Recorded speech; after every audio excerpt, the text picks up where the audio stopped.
भारत की राजनीति में एक ऐसा नाम है जिसे या तो लोग बेपनाह मोहब्बत करते हैं या फिर नफरत की हद तक डरते हैं। अमित शाह का जो कंट्रोल है, वाह रे वाह। चाणक्य आज अगर जिंदा होते तो वो भी चौंक जाते। Amit Shah ji, I challenge you.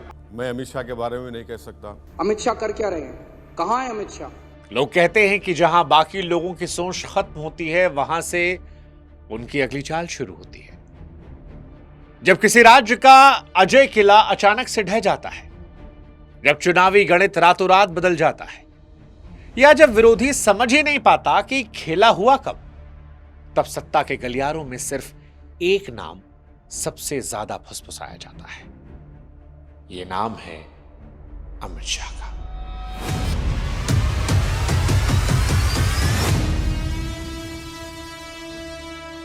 चलिए भैया, इस तरह रोड पे बात नहीं करते। चलिए, चुनाव जीतना हमारा काम है, चुनाव को हम जीतते हैं। वो अमित शाह जिन्हें दुनिया सिर्फ एक नेता नहीं बल्कि भारतीय राजनीति का सबसे खतरनाक रणनीतिकार मानती है, जिन्हें भारतीय जनता पार्टी और उनके समर्थक मौजूदा दौर का राजनीतिक चाणक्य कहते हैं। वो चाणक्य, वो खिलाड़ी जो भाषणों से कम और अपनी चालों से ज्यादा डर पैदा करता है। जम्मू एंड कश्मीर के पीए को आप भारत का हिस्सा नहीं मानते हो क्या? एग्रेसिव ना हो, जान दे देंगे इसके लिए। क्या किसने 10 मिनट दिए मुझे? आप वहां बैठकर टाइम दोगे? मैं राहुल गांधी जी को चैलेंज देना चाहता हूं। हर व्यक्ति को चुन चुन कर जवाब भी मिलेगा, जवाब भी लिया जाएगा। वो जो बेबाक है, बिंदास है, जिसे कोई परवाह नहीं कि आप क्या सोचते हैं, वो जो आपके मुंह पर आपको डांट सकता है, पत्रकारों को हड़का सकता है कि अमित शाह आएंगे तो यूपी में दंगे होंगे, अमित शाह आएंगे, इसमें आपका बड़ा रोल है। मेरा कोई रोल नहीं है, आपका ही रोल है। मेरा सबसे बड़ा रोल आपका ही है। लेकिन क्या कभी आपने सोचा कि एक वक्त में शेयर बाजार के नंबरों और छोटे बिजनेस में उलझे रहने वाला यह आदमी आखिर कैसे 140 करोड़ लोगों वाले देश की राजनीति, सत्ता और सुरक्षा का सबसे ताकतवर चेहरा बन गया।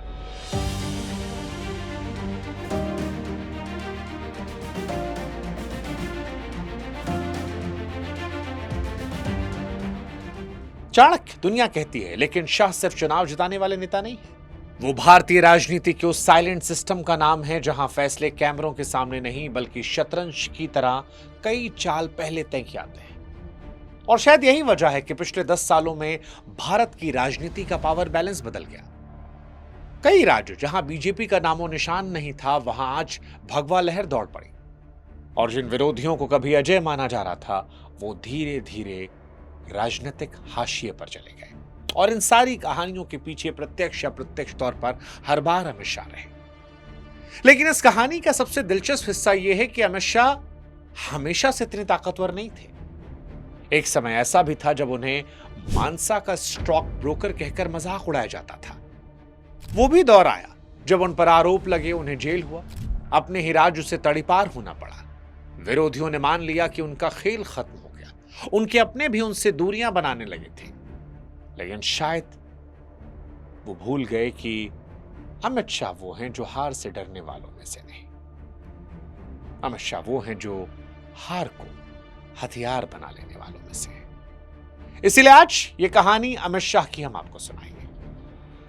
अमित शाह की कहानी इसलिए सुनाएंगे क्योंकि प्रधानमंत्री नरेंद्र मोदी के नाम पर हजारों डॉक्यूमेंट्रियां बनी होंगी, लेकिन अमित शाह के नाम पर सोशल मीडिया पर इतना कुछ नहीं है। अमित शाह वो हैं जिन्हें नाम से ज्यादा ताकत में यकीन है, और इसीलिए शायद उनके बारे में सोशल मीडिया पर बातें कम है। लेकिन आज अमित शाह की जिंदगी के हम पन्नों को पलटेंगे, वो पन्ने जिनके बारे में लुटियंस दिल्ली में भी सिर्फ फुसफुसाहट होती है। हम आपको बताएंगे कैसे मानसा का वो लड़का जिसने 13 साल की उम्र में दीवारों पर पोस्टर चिपकाने से शुरुआत की, वो आगे चलकर भारत की सत्ता का सबसे बड़ा गेम डिजाइनर बना। मोदी शाह की 40 साल पुरानी दोस्ती और उनकी केमिस्ट्री का राज क्या है, ये भी हम आपको बताएंगे। हम आपको बताएंगे कि क्यों लोग कहते हैं कि भारतीय राजनीति की सबसे ताकतवर जोड़ी पर्दे के पीछे से पूरा खेल खेलती है। हम आपको बताएंगे अमित शाह को कैसे गुजरात से तड़ीपार किया गया, जेल के उन अंधेरे दिनों में क्या हुआ, कैसे अपमान की आग में जलकर अमित शाह ने वापसी का ऐसा ब्लूप्रिंट तैयार किया जिसने विरोधियों की नींद उड़ा दी। हम जानेंगे 2014 की उस ऐतिहासिक जीत का सच जिसने अमित शाह को अजय बना दिया। आज तक जितने भी रिकॉर्ड भारतीय जनता पार्टी के उत्तर प्रदेश में थे, भारतीय जनता पार्टी ने सभी रिकॉर्ड तोड़कर 73 सीटों पर अब तक लीड बना ली है, 73 आउट ऑफ 80। जिसके बाद ये बातें शुरू हो गई कि अमित शाह साम दाम दंड भेद करके चुनाव जीत ही जाते हैं। हम आज खोलेंगे आर्टिकल 370 और कश्मीर के उस सीक्रेट प्लानिंग की पर्दे जिसकी भनक दुनिया की बड़ी बड़ी एजेंसियों को नहीं लगी। 370 के सभी खंड लागू नहीं होंगे सिवाय खंड 1 के नाम। इसके साथ ही बात होगी उन आरोपों की जिसमें विपक्ष पूछता है कि एजेंसियां क्या भाजपा की वॉशिंग मशीन बन गई अमित शाह के कार्यकाल में। जितने भी ईडी हो, सीबीआई हो या संवैधानिक संस्थाएं हो, भाजपा जो है इसका अपने चुनाव और अपने पॉलिटिकल हित के लिए जो है इस्तेमाल करती है, या फिर इसके पीछे कोई सियासी गणित छिपा है। पूर्वोत्तर के जंगलों से लेकर बंगाल की गलियों तक फैली उस रणनीति को भी समझेंगे जिसने बीजेपी को उन इलाकों में ताकत दी जहां उसका नामो निशान नहीं था। और आखिरी में एक बड़ा सवाल कि 2029 में क्या अमित शाह ही देश की राजनीति के सबसे बड़े चेहरे होंगे या फिर सत्ता के इस खेल में कोई चाल बाकी है। लेकिन इस कहानी की शुरुआत गुजरात के एक छोटे से गांव मानसा से, जहां एक साधारण लड़के ने राजनीति को भाषण नहीं बल्कि गणित और रणनीति की तरह समझना शुरू किया। इस कहानी की शुरुआत करें उससे पहले हमारी गुजारिश, हमारे व्हाट्सएप चैनल से आप लोग जरूर जुड़िएगा।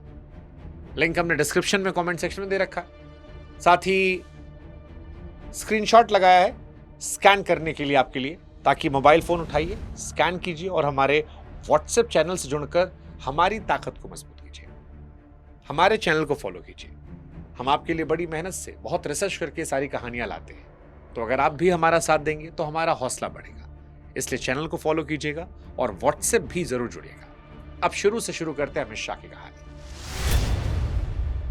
अमित शाह का जन्म 22 अक्टूबर साल 1964 को मुंबई के रईस परिवार में हुआ। उनके पिता अनिल चंद्र शाह एक सफल बिजनेसमैन थे, लेकिन कहा जाता है कि अमित शाह के दिलो दिमाग पर सबसे गहरा असर उनकी मां कुसुमबेन का रहा। कुसुमबेन पक्की गांधीवादी थी और शाह की सादगी, खाकी का शौक और अनुशासन वहीं से आया। अमित शाह की शुरुआती पढ़ाई 16 साल की उम्र तक मानसा गांव में हुई। उनकी राजनीति की शुरुआत किसी बड़े मंच से नहीं बल्कि गलियों में पोस्टर चिपकाने से हुई थी। कहा जाता है कि 1977 में महज 13 साल की उम्र में पहली बार चुनावी पोस्टर चिपकाए थे। अमित शाह ने छात्र राजनीति की तपिश को बहुत करीब से महसूस किया था। 1982 में एवीवीपी यानी अखिल भारतीय विद्यार्थी परिषद के गुजरात यूनिट के ज्वाइंट सेक्रेटरी बने। यहां उनका पहला संगठित राजनीतिक नेतृत्व वाला पद था, जहां उन्होंने सीखा कि युवाओं की ऊर्जा को संगठन में कैसे ढलाता है। अमित शाह का पॉलिटिक्स में आना इतना आसान नहीं था, क्योंकि उनके पिता चाहते थे कि बेटा खानदानी धंधा संभाले। पिता ने एक बार गुस्से में यहां तक कह दिया कि सुनो, राजनीति छोड़ो नहीं तो घर से निकाल दूंगा। अमित शाह ने कोई बहस नहीं की। कहा जाता है कि अपना झोला उठाया और शाखा चले गए। ये उनका पहला घर से निकाला जाना था, जिसने उन्हें भीतर से इतना मजबूत किया कि बाद में दुनिया का कोई भी डर उन्हें डरा नहीं पाया।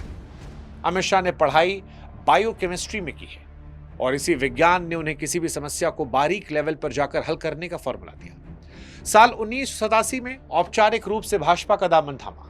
उन्होंने शेयर बाजार की उन पेचीदगियों से सीखा कि कैसे एक डूबते हुए स्टॉक को पहचान कर उसे मुनाफा कमाया जाता है।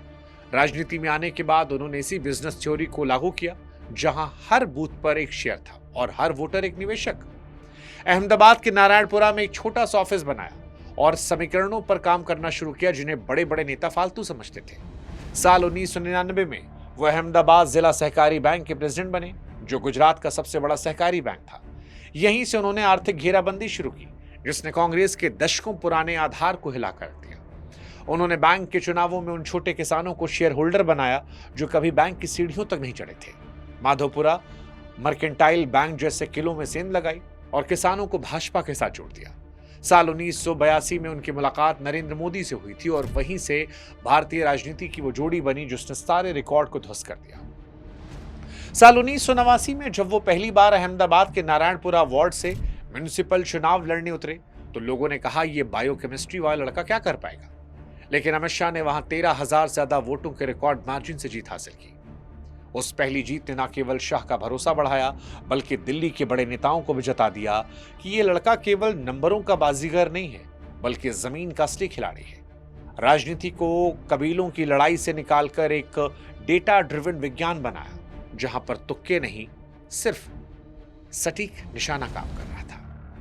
लेकिन यह कामयाबी अधूरी थी अगर शाह के साथ नरेंद्र मोदी का वो अटूट भरोसा ना होता जिसने राजनीति के सारे समीकरण बदले। और यहीं से कहानी शुरू होती है मोदी शाह की जोड़ी की। 40 साल पुराना ट्रस्ट फैक्टर क्या है यह आज भी दुनिया को नहीं पता, क्योंकि दुनिया को यह लगता है कि ये दो बड़े नेताओं का बस एक राजनीतिक गठबंधन है।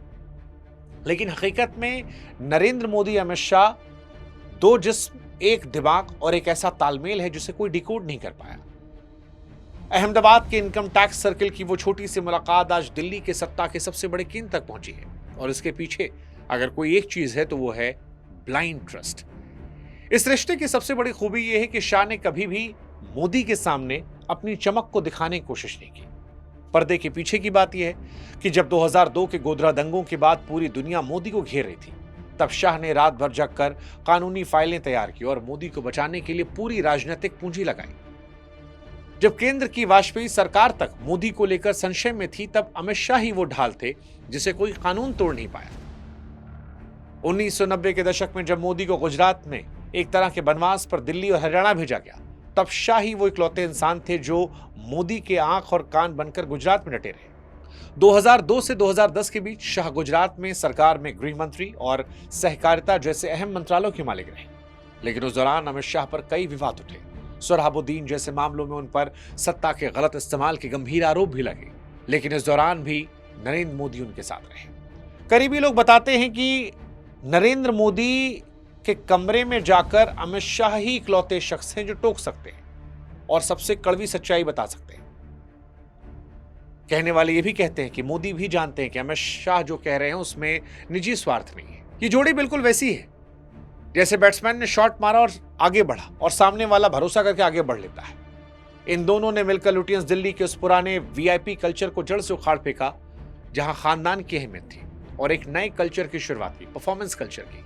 हालांकि आलोचकों का तर्क है कि इस परफॉर्मेंस की कीमत पर पार्टी के अंदर आंतरिक लोकतंत्र कमजोर किया गया है। सारे फैसले केवल भारतीय जनता पार्टी में दो लोगों तक सिमट कर रह गए हैं। बाद में भारतीय जनता पार्टी के भी जो अध्यक्ष बने वो सिर्फ नाम के रह गए हैं। वफादारी का यह स्तर जहां उन्हें ताकत देता है तो विपक्ष के लोग इसे दो लोगों की तानाशाही करार देते हैं। वैसे वफादारी की इस कीमत को शाह ने तब चुकाया जब उन्हें उनके अपनों ने घर से बेदखल करवाया था। लेकिन वो हार सबसे बड़ी जीत की तैयारी थी। वो साल था 2010 का। दरअसल साल 2010 अमित शाह की जिंदगी का सबसे काला समय था। सोहराबुद्दीन और तुलसीराम प्रजापति केस में उन्हें न केवल जेल जाना पड़ा बल्कि बाद में सुप्रीम कोर्ट ने उन्हें उनके घर और राज्य गुजरात से तड़ी पार कर दिया। उस समय की सीबीआई ने उन्हें हत्या, अपहरण और वसूली का मास्टरमाइंड घोषित किया। विरोधियों ने जश्न मनाया। लगा कि अमित शाह करियर में टी मिल गया। लेकिन शाह को समझना शायद इतना आसान नहीं था। जेल की कालकोठरी में अमित शाह ने रोने के बजाय खुद को किताबों में झोंक दिया। वहां पर चाणक्य नीति, शिवाजी महाराज की रणनीतियों को घोट कर पी गए। साबरमती जेल की ठंडी सलाखें उनके संकल्प को मजबूत बना रही थी। यह वक्त भारी इसलिए भी था क्योंकि इसी दौरान 2010 में उनकी मां कुसुमबेन का निधन हो गया। अपनी मां के आखिरी वक्त में वो उनके पास नहीं जा पाए और इस दर्द ने उन्हें भीतर से काफी सख्त बनाया। तड़ीपार के दौरान उनकी पत्नी सोनल शाह और परिवार ने जो कुछ झेला वो कोई सोच नहीं सकता। उन्हें सामाजिक बहिष्कार सहना पड़ा। उनके घर पर 24 घंटे निगरानी रखी जाती, लेकिन पत्नी चट्टान की तरह खड़ी रही और अमित शाह का हौसला बढ़ता रहा। अमित शाह ने उन 2 सालों के निर्वासन को दिल्ली के गुजरात भवन में बैठकर एक कंट्रोल रूम में बदला। जेल से बाहर आने के बाद उन्होंने मोदी से सिर्फ एक बात कही कि अब हमें सिर्फ गुजरात नहीं पूरा देश जीतना है। और यहीं से 2014 की उस महायोजना की नींव पड़ी जिसे पूरे भारत का नक्शा बदला। जेल और तड़ीपार के उन अंधेरे दिनों में अमित शाह ने केवल किताबें नहीं पढ़ी बल्कि सबक सीखा। सिस्टम को बाहर से लड़कर नहीं अंदर घुसकर बदलना पड़ता है। इसी दौरान जब उत्तर प्रदेश की गलियों में निर्वासन के दौरान वो घूम रहे थे तब उन्हें एहसास हुआ कि अगर दिल्ली की सत्ता हासिल करनी है तो उत्तर प्रदेश जीतना पड़ेगा। और उत्तर प्रदेश जीतने के लिए उस वक्त के लोग बताते हैं कि उन्होंने राज्य के लोगों को बुलाया और कहा कि अगर आप चाहते हैं कि सरकार हमारी बने तो व्यक्तिगत लाभ छोड़ दीजिए, बाहर से लोगों को लाए और साथ मिलकर मैजिक क्रिएट हुआ। और वो मैजिक अपने आप में इतिहास बदलने वाला था। और इतिहास के साथ ही अमित शाह की जिंदगी से वो बुरे दिन भी गायब होने लगे, क्योंकि 2014 में सुप्रीम कोर्ट और स्पेशल कोर्ट ने उन्हें क्लीन चिट दे दी। सुप्रीम कोर्ट से कहा गया कि यह केस राजनीतिक साजिश थी, जानबूझकर निशाना बनाया गया। उस वक्त अमित शाह की आंखों में आंसू थे। हालांकि विपक्ष आज भी उस कानूनी प्रक्रिया को लेकर सवाल उठाता है, कहता है कि सरकार बदलने के बाद ये क्लीन चिट मिली, लेकिन अमित शाह के लिए वो क्लीन चिट उनके राजनीतिक पुनर्जन्म का सर्टिफिकेट बनी। आज भी जब अमित शाह से लोग पूछते हैं सबसे मुश्किल समय कौन सा था, तो वो मुस्कुरा कर कहते हैं कि वो समय जब उन्हें खत्म मान लिया गया था। और यही खत्म के पहले कहानी थी यूपी की, जिसका जिक्र हमने भी किया था। 2014 अमित शाह को जिसने नेशनल ब्रांड बना दिया, मास्टर स्ट्रोक। दरअसल 2013 में अमित शाह को यूपी का प्रभारी बनाया गया। उसके पहले वो कई बार बनारस में गलियों में घूम चुके थे, और जब उन्हें प्रभारी बनाया गया तो दिल्ली के बड़े बड़े पत्रकारों विश्लेषकों ने उनका मजाक उड़ाया। कहा जिसे ठीक से हिंदी बोलना नहीं आता वो यूपी की मंडल कमंडल वाली जटिल राजनीति को समझ पाएगा। लेकिन अमित शाह ने लखनऊ पहुंचते अपने स्टाइल में कहा कि मैं यहां चुनाव लड़ने नहीं, संगठन बनाने आया हूं। और उन्होंने ऐसा संगठन बनाया कि सपा बसपा के जो पुराने दिग्गज थे उनके पैरों तले जमीन खिसक गई। उन्होंने पन्ना प्रमुख का वो मॉडल पेश किया जिसने पूरी दुनिया के लिए चुनावी मैनेजमेंट की परिभाषा बदल दी। बारीक जानकारी आपको बता रहे हैं कि अमित शाह ने यूपी में करीब 1.5 लाख पन्ना प्रमुखों की ऐसी अभेद फौज खड़ी की जो सीधे उनके वॉर रूम से जुड़ी थी। अमित शाह की कार्यशैली का सबसे असरदार हिस्सा उनका माइक्रो मैनेजमेंट था। वो अक्सर रात को 2 या 3 बजे यूपी के किसी दूर दराज गांव के पन्ना प्रमुख को रैंडम फोन लगाते और सीधे पूछते कि आज आपने उससे घर में चाय पी थी, उस वोटर की समस्या सुनी। इस एक फोन ने पूरे यूपी कार्यकर्ताओं में करंट दौड़ा दिया। यूपी की 80 सीटों को केवल चुनाव की तरह नहीं बल्कि बायोकेमिस्ट्री के छात्र की तरह हल किया गया। सपा बसपा के पुराने वोट बैंक में ऐसी सेंध लगाई कि गैर यादव, पिछड़ों और गैर जाटों दलितों को पहली बार लगा कि भाजपा उनकी अपनी पार्टी है। हालांकि आलोचक ये भी कहते हैं कि इस जीत के पीछे ध्रुवीकरण की राजनीति, समुदायों के बीच खाई बढ़ाने का हाथ था। मुजफ्फरनगर दंगों के बाद बने माहौल का फायदा उठाने के लिए आरोपों ने शाह की छवि को एक विवादित हिंदूवादी नेता के तौर पर पेश किया। लेकिन नतीजों के बाद सब कुछ बदल गया, क्योंकि जो नतीजे आए वो सोच से परे थे। 2014 में भाजपा ने सहयोगियों के साथ 80 में 73 सीटें जीती थी। पूरा देश दंग रह गया था। हालांकि अमित शाह की जिंदगी में राजनीतिक तौर पर जीत हमेशा थी। अगर व्यक्तिगत चुनाव की बात भी करें तो अमित शाह लगातार 4 बार विधायक बने थे, 97, 2002, 2007, 2012। सच तो यह है कि अब तक अमित शाह ने 29 चुनाव लड़े और एक बार भी चुनाव में हार का सामना नहीं किया। व्यक्तिगत चुनाव की बात करें, ऐसे यूपी है। यूपी के हर लोकसभा चुनाव में अमित शाह के आने के बाद भारतीय जनता पार्टी ने जीत हासिल की। यहां तक कि 2019 में जब सपा और बसपा साथ आई थी तब भी वो भाजपा को हरा नहीं पाई। ये बताने के लिए काफी है कि अमित शाह ने यूपी जैसे बड़े राज्य में भाजपा को कितना मजबूत कर दिया। सिर्फ यूपी नहीं, हाल फिलहाल में अगर आप बंगाल देख लीजिए, अमित शाह उस बंगाल में सरकार बनाते हैं जहां से भारतीय जनता पार्टी की सोच की शुरुआत हुई थी। श्यामा प्रसाद मुखर्जी जिन्होंने जनसंघ की स्थापना की थी वो पश्चिम बंगाल से आते थे और वहां पर भाजपा सिर्फ नाम मात्र की थी। भाजपा को बाहरी पार्टी का दर्जा मिला था, हिंदी भाषी पार्टी कहकर दरकिनार कर दिया गया था। लेकिन अमित शाह की वैचारिक जिद थी। अमित शाह ने मतुआ, नाम शुद्ध आदिवासियों के बीच जाकर सोशल इंजीनियरिंग की। ममता बनर्जी किले को धीरे धीरे दरकाया। 2019 में लोकसभा में 18 सीटें, 2021 में भी सीटें आईं और फिर 2026 में 48% से ज्यादा वोट लाकर ममता बनर्जी की 15 साल की सत्ता खत्म कर दिया। पहली बार बंगाल में भारतीय जनता पार्टी का मुख्यमंत्री बन रहा है। शुभेंदु अधिकारी को मुख्यमंत्री बनाया गया है। तृणमूल कांग्रेस, ममता बनर्जी बैकफुट पर आ गई है। हालांकि इसमें भारतीय जनता पार्टी के कार्यकर्ताओं की जान भी गई। लेकिन अमित शाह ने बंगाल की जीत के बाद भी अगर आप उनके भाषण को सुनेंगे तो ये कहा कि ये जीत सिर्फ मेरी नहीं है, ये जीत उन 300 से ज्यादा कार्यकर्ताओं की जिन्होंने जान गंवाई। लेकिन उन कार्यकर्ताओं ने अमित शाह पर भरोसा किया था और उस भरोसे का असर था कि बंगाल की राजनीति में भारतीय जनता पार्टी पहचान बना पाई, ममता बनर्जी किले को कमजोर कर पाई। हालांकि आरोप इसमें भी लगा कि अमित शाह ने हिंदू मुसलमान खूब किया, धर्म के नाम पर राजनीति को बांटा।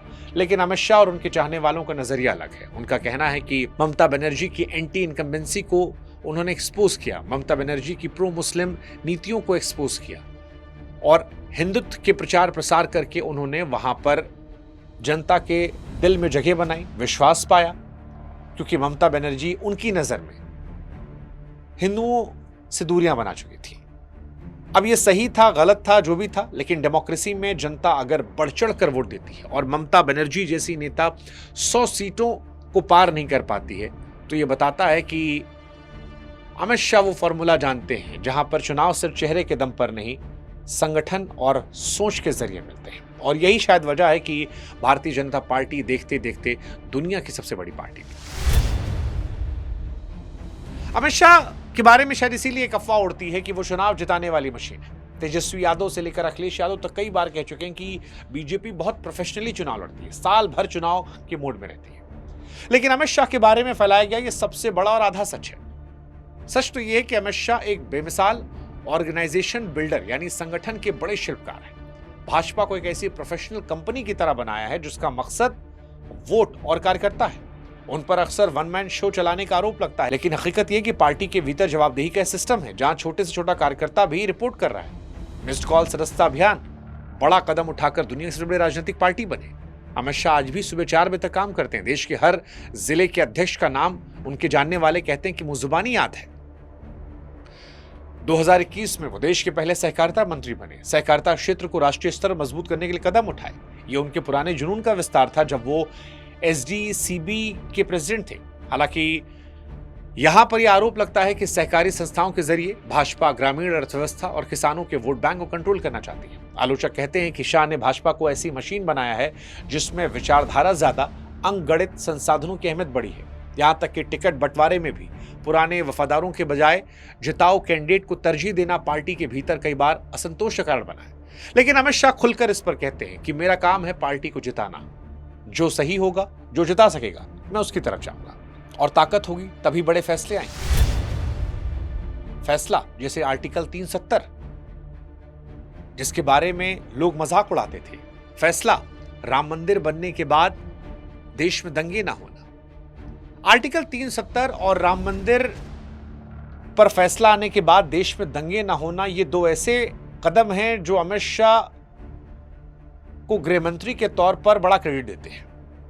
आप याद कीजिए 5 अगस्त 2019 की सुबह, वो कोई भूल नहीं सकता। अमित शाह राज्यसभा में अचानक खड़े होते हैं, कश्मीर के आर्टिकल 370 को रद्दी टोकरे में डालते हैं। पूरा विपक्ष सन्न था, मानो किसी ने पैरों तले जमीन खिसका दी। अमित शाह का वो जो भाषण था, माननीय सभापति जी, हम जान दे देंगे इसके लिए, कश्मीर भारत का अभिन्न अंग है, वो एक ऐसा मूवमेंट था जो शायद भारतीय राजनीति में हमेशा के लिए अमर हो गया। इस ऑपरेशन की तैयारी महीनों से चल रही थी। इसकी भनक मोदी, शाह, डोभाल के अलावा किसी को नहीं थी।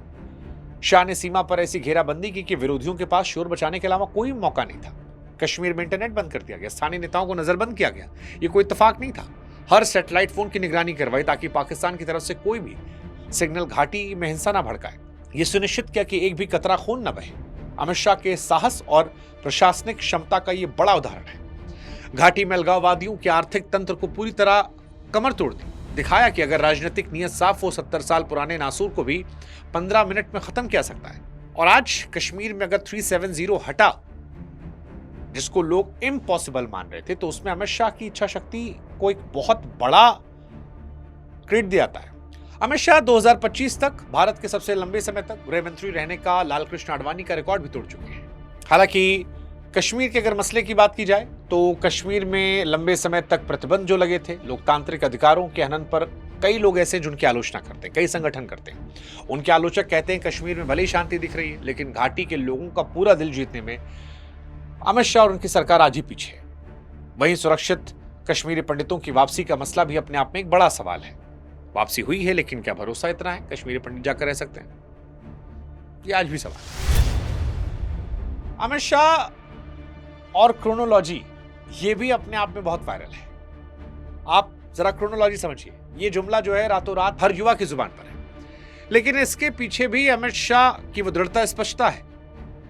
और इसीलिए शायद भाजपा के जो समर्थक हैं वो उन्हें अपना लौह पुरुष मानते हैं, क्योंकि अमित शाह के कार्यकाल के दौरान विपक्ष ने उन पर हमले किए हैं, तानाशाह तक कहा गया है, लेकिन शाह ने हमलों को बड़े शांत स्वभाव से लिया। सीए के दौरान जब उन पर व्यक्तिगत हमले हुए तो कहा कि आपकी गालियां संकल्प को मजबूत करती हैं। अमित शाह की क्रोनोलॉजी स्टैट्स के जरिए भी निकलती है। नक्सल प्रभावित जिलों की काफी कमी आई है। हालांकि इसे लेकर देश के कई हिस्सों में हिंसक विरोध प्रदर्शन दंगे हुए, जिससे अमित शाह को लेकर सवाल भी उठे। अमित शाह के आलोचक कहते हैं कि सीए जैसे कानूनों ने देश के धर्मनिरपेक्ष ढांचे को चोट पहुंचाई और एक बड़े समुदाय के मन में सुरक्षा पैदा की। लेकिन अमित शाह इन चीजों से बेपरवाह है। अमित शाह मानो उस व्यक्ति की तरह है जो समझता है कि अगर आप कड़े फैसले ले रहे हैं तो आपको मोटी चमड़ी रखना पड़ेगा, जो आलोचनाओं के तीर और तीखे वार को झेल सके।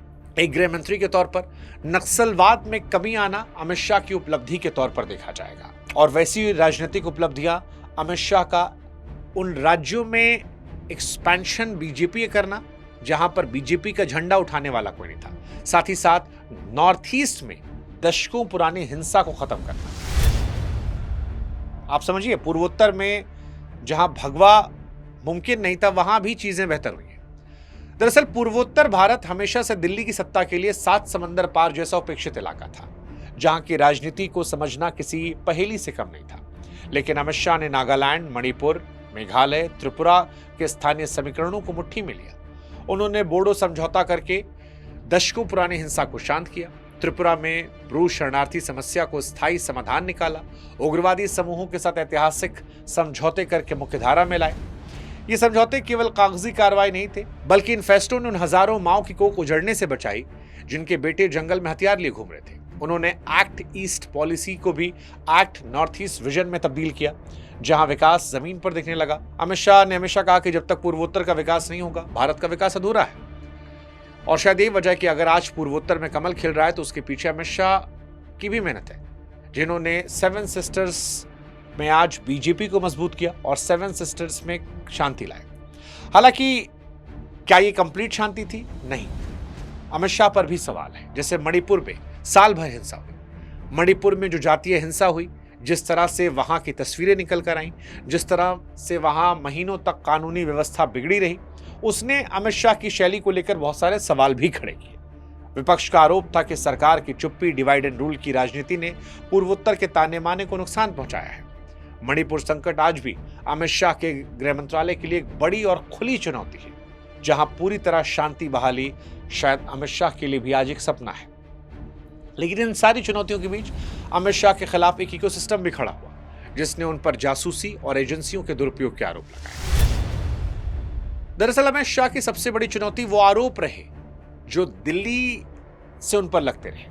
आरोप पेगासस से लेकर ईडी और सीबीआई के दुरुपयोग को लेकर। 2013 का स्नूप गेट मामला भी इसी एक कड़ी का हिस्सा था, जिसे अमित शाह ने तो राजनीतिक साजिश बताया था।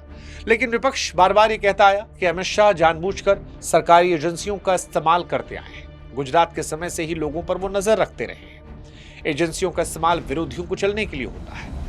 पीएमएलए कानून के तहत पिछले कुछ सालों में ईडी ने भले ही हजारों करोड़ बरामद किए, सरकार इसे भ्रष्टाचार की जंग कहती हो, लेकिन विपक्ष कहता है कि सिलेक्टिव टारगेटिंग है। जब से अमित शाह आए हैं तब से ईडी सीबीआई का डर दिखाकर राजनेताओं को भारतीय जनता पार्टी में शामिल किया जाता है।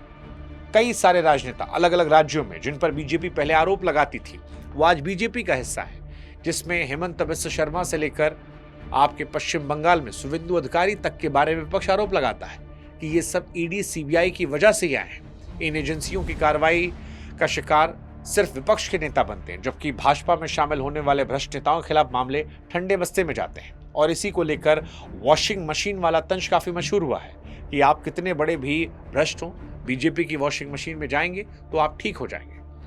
अब अमित शाह का इस पर कहना है कानून अपना काम कर रहा है, किसी व्यक्ति को छोड़ा नहीं जा रहा। उनका यह मानना है कि उनके खिलाफ एजेंडा चलाया जा रहा है। आलोचक इसे तानाशाही, संवैधानिक संस्थाओं का पतन कहते हैं। समर्थक इसे सत्ता की सुचिता, नए भारत का उदय कहते हैं। अब ये सही है गलत, इस बात का फैसला हम आप पर छोड़ देते हैं। और हम आपको बताते हैं अमित शाह की जिंदगी की वो अनसुनी बातें जो शायद कोई जानता नहीं होगा। अमित शाह के कड़े और राजनीतिक कठोर फैसलों के बीच एक ऐसा इंसान भी है जो भावनाओं से भरा है।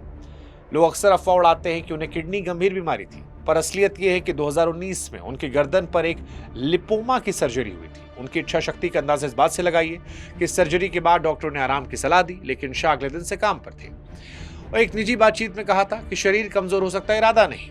चीनी छोड़ने को लेकर एक मजाक उन्होंने कहा था जब अमित शाह ने वजन लूज किया था। पहले वो भारी थे, फिर वो हल्के हुए, और किसी पत्रकार ने सवाल पूछा कि आपने वजन कैसे गायब किया, तो अमित शाह ने मुस्कुराकर कहा कि मैंने चीनी को अंग्रेज समझ लिया था। ये अमित शाह का वो चुलबुला अंदाज भी था जो शायद कम ही देखने को मिलता है। अमित शाह को वैसे राजनीति के अलावा क्रिकेट से ही बड़ा प्यार है। गुजरात क्रिकेट एसोसिएशन के प्रेसिडेंट रहे, शतरंज एसोसिएशन के मुखिया रहे। आज उनके बेटे जय शाह जो बीसीसीआई के सचिव और बाद में आईसीसी के चेयरमैन बने। हालांकि विपक्ष उनको लेकर नेपोटिज्म के आरोप लगाते रहा, लेकिन जय शाह के साथ अमित शाह के रिश्ते एक गहरे और मार्गदर्शक की तरह रहे। अमित शाह से शायद गाइडेंस लेकर जय शाह ने भी क्रिकेट की दुनिया में कई बड़े फैसले लिए, और बीते कुछ सालों में जब भारतीय टीम अच्छा कर रही है, जब महिला क्रिकेट टीम को पुरुषों के बराबर सैलरी मिल रही है, जब आईपीएल दुनिया की सबसे सेकेंड बड़ी पैसा वाली लीग बन चुकी है, तब इसका क्रेडिट अमित शाह को भी जाता है। अमित शाह की जिंदगी की बात की जाए तो एक आध्यात्मिक व्यक्ति हैं। सुबह पूजा पाठ करते हैं, ध्यान में बिताते हैं। पत्नी सोनल शाह एक सोशल वर्कर है। अमित शाह को शास्त्रीय संगीत और इतिहास पढ़ने का शौक है, खासकर मराठा साम्राज्य और छत्रपति शिवाजी महाराज की रणनीतियां दिल के करीब हैं। अमित शाह सोमनाथ मंदिर ट्रस्ट के ट्रस्टी भी हैं। धार्मिक आस्था उनके कामों में झलकती है। अपने कार्यकर्ताओं के व्यक्तिगत सुख दुख का वो ध्यान भी रखते हैं। कई जानने वाले कहते हैं कि कई कार्यकर्ताओं के बीमार होने पर खुद हाल चाल लेते हैं। हालांकि उनका कड़ा स्वभाव भी पार्टी के भीतर नेताओं में एक डर भी रखता है। एक मशहूर इंटरव्यू में अमित शाह से पूछा गया था कि आपकी पार्टी में लोग आपसे डरते हैं, तो अमित शाह ने कहा था कि जिसको डरना चाहिए अगर वो डर रहा है तो ये कुछ गलत नहीं है, एक सिस्टम तो होना चाहिए। लेकिन आखिरी सवाल ये कि क्या अमित शाह 2029 में प्रधानमंत्री बनेंगे? 2029 और उसके आगे शाह क्या मोदी की बात होंगी? ये सवाल बड़ा मजबूत है, क्योंकि आज भारत के राजनीतिक चौराहों पर एक बड़ा सवाल उठता है कि मोदी के बाद भाजपा में कौन? अमित शाह का इतना बड़ा हो चुका है कि उनके बिना भाजपा की कल्पना करना लगभग नामुमकिन सा। 2019 में वो लालकृष्ण आडवाणी की सीट गांधीनगर चुनाव लड़े, जीते। 2024 में भी 7.4 लाख वोट जीते। हालांकि 24 के चुनाव में भाजपा को एक सेटबैक मिला था, 240 सीटें रही। अमित शाह पर बहुत सारे सवाल उठे, उनके प्रबंधन को लेकर सवाल उठे। लेकिन बीते कुछ समय में, चाहे बिहार में मुख्यमंत्री बनाना हो, महाराष्ट्र में मुख्यमंत्री बनाना हो, दिल्ली की सत्ता पाना हो, या फिर बंगाल में सरकार बनाना हो, अमित शाह की अगुवाई में भाजपा की परफॉर्मेंस जो है, उसके बाद सारे सवालों को गायब होते लोगों ने देखा है। हालांकि अमित शाह क्या इकलौते व्यक्ति हैं जो मोदी के बाद देखे जा रहे हैं? जवाब है नहीं। कई और भी नाम है। योगी आदित्यनाथ की लोकप्रियता, देवेंद्र फडणवीस का प्रशासनिक अनुभव, हेमंत बिस्वा शर्मा की आक्रामकता जैसे कई युवा चेहरे हैं जिन्हें तैयार किया गया भाजपा में। अब सवाल यह है कि मोदी के बाद कौन? अमित शाह कहते हैं कि मेरा काम अगली पीढ़ी तैयार करना है, लेकिन कई ये मानते हैं कि सिस्टम जो है वो अमित शाह ने मैनेज कर रखा है। हालांकि क्या अमित शाह इतने पॉपुलर हैं कि वो अपने नाम पर भारत में सरकार बना सकते हैं? ये एक सवालिया निशान है, और इसीलिए कई आलोचक कहते हैं कि अमित शाह प्रधानमंत्री पद के दावेदार नहीं है। वो व्यक्ति हैं जो संगठन चला सकते हैं, सरकारें बनवा सकते हैं, किंग मेकर हैं, किंग नहीं। किंग की पॉपुलैरिटी होती है पूरे देश में। कई लोग ये बात रखकर योगी आदित्यनाथ का नाम आगे रखते हैं, लेकिन कई जानने वाले कहते हैं कि जहां पर आप सोचना खत्म करते हैं वहां से अमित शाह शुरू करते हैं। और जब संगठन में सब कुछ अमित शाह के नाम है, तो क्या अमित शाह भारत के प्रधानमंत्री नहीं बन सकते? इस सवाल को हम भविष्य पर छोड़ देते हैं। कुल मिलाकर अमित शाह की इस पूरी कहानी को समझने के बाद एक बात जो हमें समझ आती है वो ये कि वो कोई सामान्य राजनेता या केवल चुनाव प्रबंधक नहीं है। अमित शाह व्यक्ति हैं जिन्होंने राजनीति को एक बड़ी सर्जरी की तरह इस्तेमाल किया है और भारत की पॉलिटिक्स को बदला है। उनकी कहानी हमें सिखाती है कि अगर आपके पास क्लियर विजन हो और आप उस पर क्लैरिटी से अमल कर रहे हो, तो दुनिया की कोई भी ताकत आपको शिखर तक पहुंचने से रोक नहीं सकती। अमित शाह का चाणक्य होना केवल दिमाग की उपज या मीडिया का दिया नाम नहीं है, बल्कि उनकी लंबी तपस्या, उनके संघर्ष, उनकी प्रधानमंत्री मोदी से अटूट वफादारी, उनके बायोकेमिस्ट्री स्टॉक मार्केट के अनुभव और उनकी कुशल कार्यशैली है जिसने उन्हें राजनीति का बाजीगर बनाया है। आलोचक उन्हें ध्रुवीकरण वाला नेता कहते हैं। वो मानते हैं कि अमित शाह को ऐसे व्यक्ति के तौर पर याद रखा जाएगा जिसने हिंदू मुसलमान के बीच में गहरी खाई पैदा की, लेकिन अमित शाह के समर्थकों का मानना है कि आने वाली पीढ़ियां उन्हें आधुनिक भारत के निर्माता के तौर पर याद रखेंगी। वो व्यक्ति जिसने कश्मीर से 370 हटाया, वो व्यक्ति जिसने राम मंदिर बनने की पूरी प्रक्रिया को पर्दे के पीछे रहकर खामोशी से काम करवाया, वो व्यक्ति जिसने भाजपा को उन राज्यों में पहुंचाया जहां पर भाजपा का झंडा उठाने वाला कोई नहीं था। दोनों में आप किधर है, वो फैसला हम आप पर छोड़ देते हैं। लेकिन ये कहानी अमित शाह की है, वो अमित शाह जिन्हें या तो आप पसंद करते होंगे या नापसंद करते होंगे, लेकिन आप उन्हें इग्नोर नहीं कर सकते, ये हम कह सकते हैं। और इसीलिए अमित शाह के जिंदगी कुछ अनुभवों को हम आपके पास लेकर आए थे ताकि उन्हें हम आपको बता सकें। अमित शाह की जिंदगी कौन सा हिस्सा आपको लगता है कि सबसे रोचक था? अमित शाह के जिंदगी के हिस्से को इस कहानी में आपने पसंद किया? वो कौन सा हिस्सा है जो आप चाहते हैं कभी हम विस्तार से आपके लिए एक अलग वीडियो में बनाएं, बताएं? और अमित शाह के बारे में कोई ऐसी बात जो आप जानते हो और हमने जिक्र ना किया, उसका भी कमेंट सेक्शन में जिक्र करें। फिलहाल अमित शाह की कहानी में इतना ही। आप बने रहिए हमारे साथ और जाते आते चैनल जरूर सब्सक्राइब कीजिएगा और व्हाट्सएप से भी जुड़िएगा।